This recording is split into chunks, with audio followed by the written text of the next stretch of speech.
I don't have to emphasize that it feels good to win. Everybody knows that, and that's why you suit up. I really feel good about the way we won tonight. I thought that our defense created offense early. If you look at the body of work, I thought it was as well as we've played all year, combining the two. And if you can throw out the 11-0 run they had, our defense was the best it's been.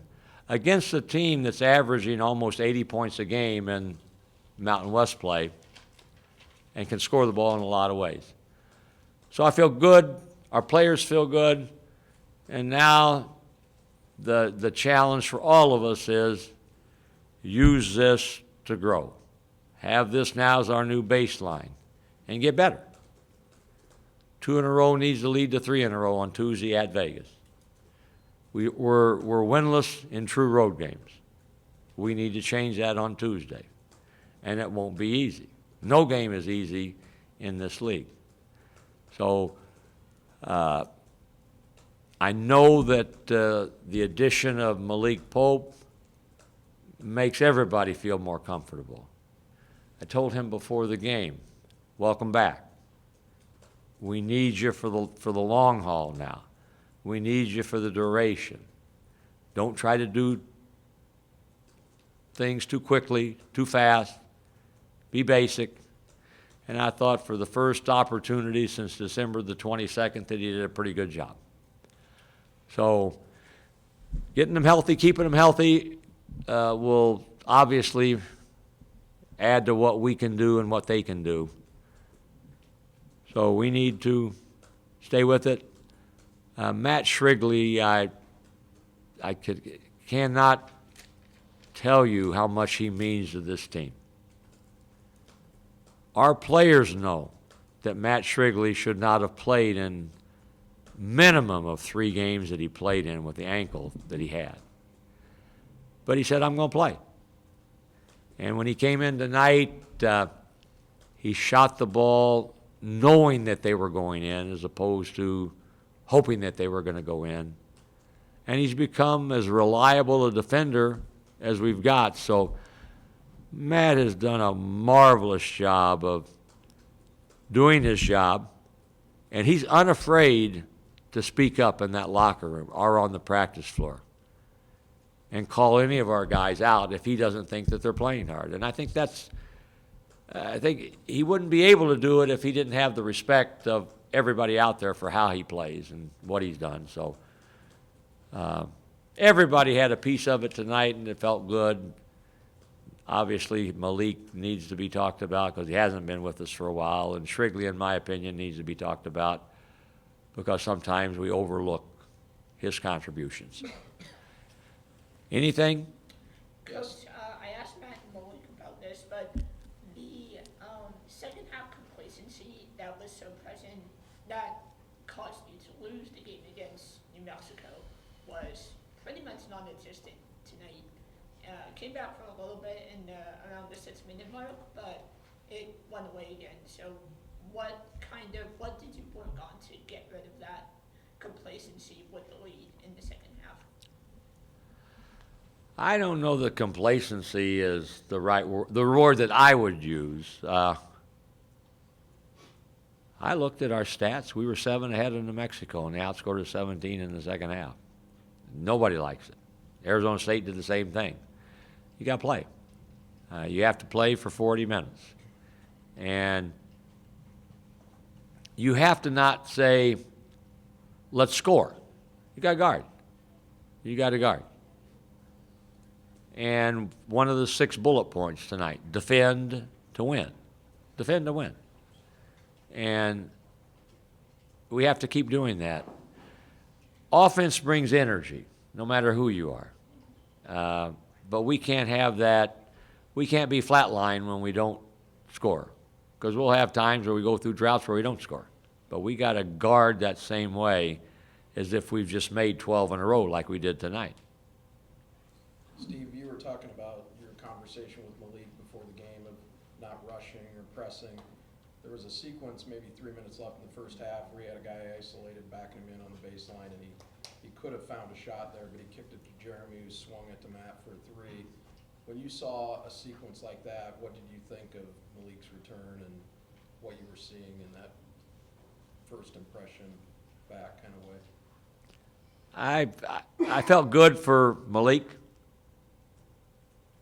So often with great expectations, so many people hang their hat on how many points did he score. And I thought he did a good job of saying, I'll just take my time, make what I think is the appropriate play, and that ought to be good enough. Malik's got a pretty good basketball IQ, knowing how to play. And let's hope that the Malik sighting that we had tonight will be here from now on. He's, after the game, said he felt pretty good. So we need to keep him headed in that direction. He brings size. He can pass the ball, too. Malik's a very, very good passer and a willing passer. And our players know that. He attracts a crowd also when he gets it in that low post area. So it was good. It was good to see. It was good to see, and I made me more proud of him. Coach, Malik started the second half, and Max had something. Did Malik start the second half as a coach's decision, or was that because Max was injured? Malik started because Max was injured. Had Max been ready to go, we would have started Max in the second half. I don't think he had made his way back to the bench when we got ready to go. So it was, who do we start? And it was the consensus of all the coaches, without Max, if we don't have Max to start, let's go with Malik. So moving forward, you've always been a coach there when a guy's hurt and he comes back. He goes, if he's a starter, goes back in the starting lineup. Does Malik go back in the starting lineup, or do you feel like you've got some continuity now with Max that maybe Malik's better suited coming off the bench? Good question. I would say as we move forward to the next game, I would anticipate Max Hossel would be the starter for us.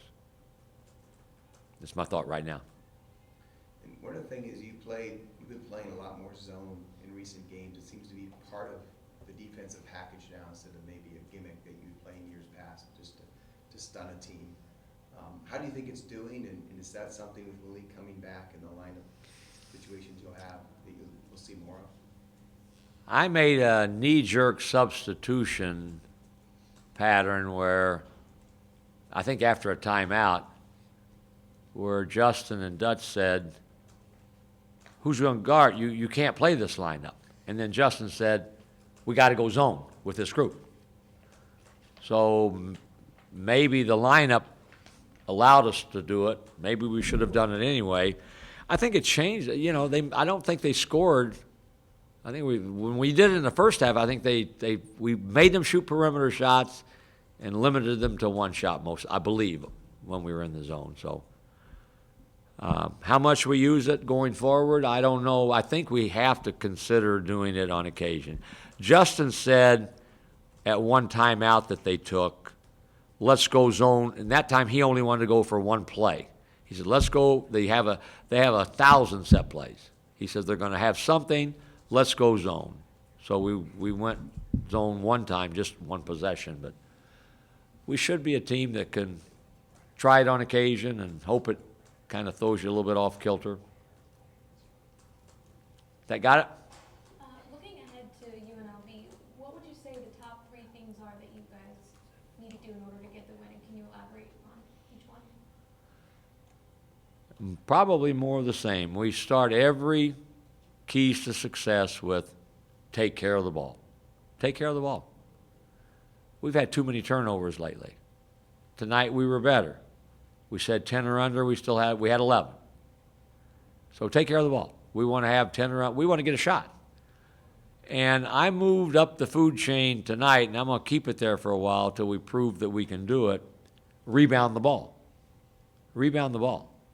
We've given up way too many second chance opportunities to teams. So that was a point of emphasis. And then we must be who we are. and that's a team that can guard you. So those would be the three things that we have to prioritize, grow with, and demand of ourselves. You know, we say 5 or fewer threes every game. They had been averaging 10+ threes a game. They got 7 tonight. Under 30% from three-point range. Under 40 for the team. And they were shooting 42 from 3 and 47 from the field. So those are probably the most important goals for us every game.